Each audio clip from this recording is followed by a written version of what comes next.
Welcome to TXT Voice Reddit, and thanks for tuning in.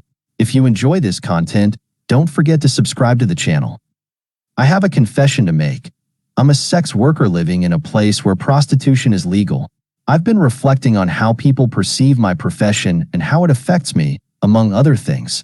The other day, I came across a comment that really struck a chord with me. It said something along the lines of, "Most girls wouldn't date a guy who's been with an escort." That made me feel like people view escorts as less than human, as objects. To be honest, I'm used to it.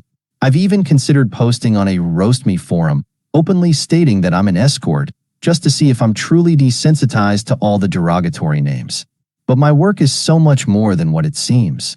I've helped many clients deal with anxiety, loneliness, depression, and emptiness.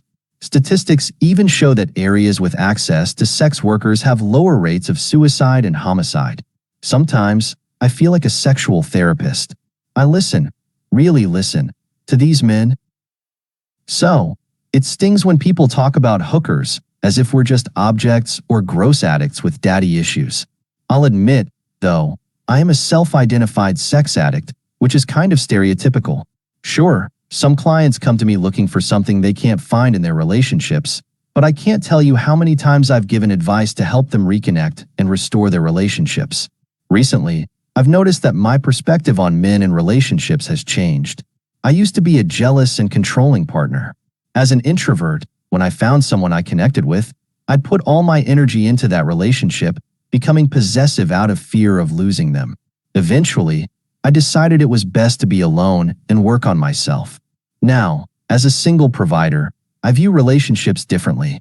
I see people as time bombs, waiting to get bored, stagnant, or resentful, growing apart. It seems like a recipe for heartache. I've also become jaded and find it hard to trust men. I know it's messed up to generalize, but I've met so many men who sneak around instead of being honest with their partners. Even though this is my profession, I always root for them to no longer need my services and to fix their relationships. But I fear that being a sex worker has tainted my view of love and honesty. There are times when I have no one to talk to about how I feel. How some clients leave me emotionally drained because their energy is so dark. That's why I'm posting this confession. I guess I'm rambling now, but there's so much more I could vent about. I've realized that in this profession, there's never just one way to look at everything, and I'm always contradicting myself. But in the end, I do enjoy my work. I like making people happy and helping their mental health, even if it's frowned upon. Thanks for listening to my story. If it resonated with you, please give this video a thumbs up and subscribe to TXT Voice Reddit for more content like this.